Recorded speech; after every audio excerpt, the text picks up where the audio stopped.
நான் நோன்பு கஞ்சியை குடிப்பேன், புனித அப்பத்தை புசிப்பேன். ஆனால் ஒருபோதும் ஆடி மாதம் ஊற்றும் கூளை குடிக்கவே மாட்டேன். கடவுள் இல்லங்கிறான் பாரு, அவன் ஓகே. ஆனா ஒரு கடவுளை வசதி இன்னொரு கடவுளை திட்டுறான் பாரு, அவன் டேஞ்சர். தம்பி, நாஞ்சில் டிவி ரிப்போர்ட்டருங்களா? ஆமா, நீங்க பாத்திருக்கீங்களா? நாஞ்சில் செய்திகளுக்காக ஏங்கல்ஸ் ராமசாமி போன் அடிக்குதுன்னு எனக்கு தெரியாதா? பொண்ணுங்கள்லாம் என்னமா பண்றாங்க? இவ ஐஏஎஸ் கோச்சிங் கோச்சிங், அவ பைலட். என்ன? ட்ரைனிங். அது வந்து மெடிசின். நீட். ஒரே ஒரு தடவை குலதெய்வம் கோயிலுக்கு போயிட்டு வந்துலாம்டா, பிரச்சனை எல்லாம் தீந்துரும். கடவுளே கூப்பிட்டா போலாமா? சாமியை கூப்பிட்டா கோயிலுக்கு போலான்னு இல்ல, சாமி கூப்பிட்டுருச்சு.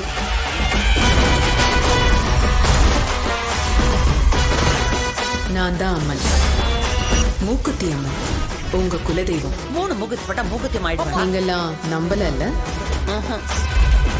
அம்மா தாயே, என்னமா இப்படி பண்ணிட்ட? 10 வருஷத்துக்கு முன்னாடி உன்னை வந்து பார்த்தா முகேஷ் அம்பானிய மூக்குல குத்திருப்பேனே.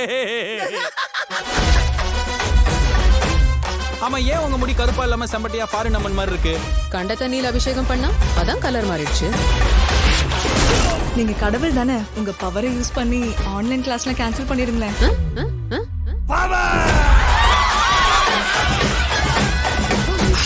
நான் எதுக்கு முன்னாடி வந்தேன்னு நினைச்சேன்?